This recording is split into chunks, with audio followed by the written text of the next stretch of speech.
ప్రజా సమస్యలపై ప్రచార యాత్రలో భాగంగా సిపిఎం పార్టీ ఆధ్వర్యంలో మంగళవారం దుగ్గిరాలలో నిర్వహించడం జరిగింది. స్థానిక పోలీస్ స్టేషన్ సమీపంలో ఉన్న చర్చి వద్ద ఏర్పాటు చేయగా ముఖ్య అతిథిగా జిల్లా సిపిఎం పార్టీ కార్యదర్శి పాసన్ రామారావు, కార్యవర్గ సభ్యులు ఈమని అప్పారావులు హాజరయ్యారు. ఈ సందర్భంగా వారు మీడియాతో మాట్లాడారు. సమస్యలపై ప్రచార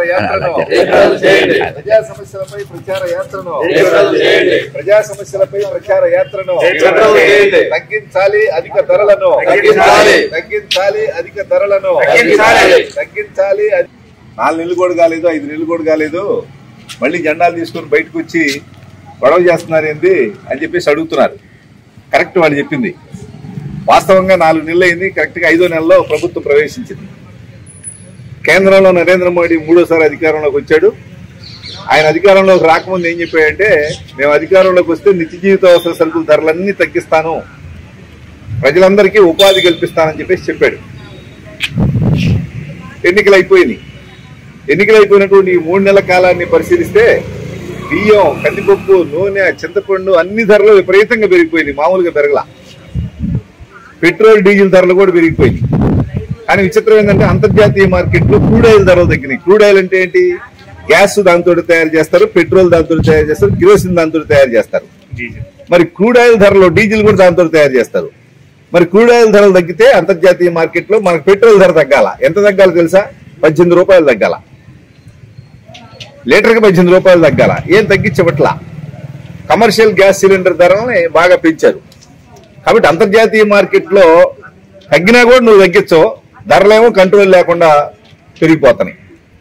ఈరోజు మనం కనుక చూసుకునే పని అయితే ప్రజల ఆదాయాలు ఏమన్నా పెరిగినాయా? ప్రజల ఆదాయాలు పెరగల. ఇప్పుడు ప్రజల ఆదాయాలు మనం చూసే పని అయితే నిరుద్యోగం పెరిగింది. ఇప్పుడు మన ప్రాంతంలో చూసుకుందాం, భవన నిర్మాణ కార్మికులు 15 రోజుల నుంచి పని ఉంటలా. కావాలంటే భవన నిర్మాణ కార్మికులను అడగండి.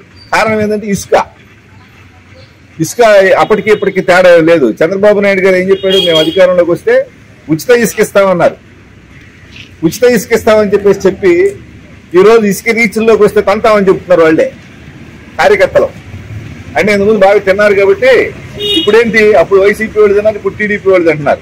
తిని అబ్బాయి ఉచిత ఇసుకని వచ్చిన వాళ్ళు వస్తే మాత్రం మేము ఊరుకోము, ఈ సంగతి తెలుస్తా ఉన్నాడు.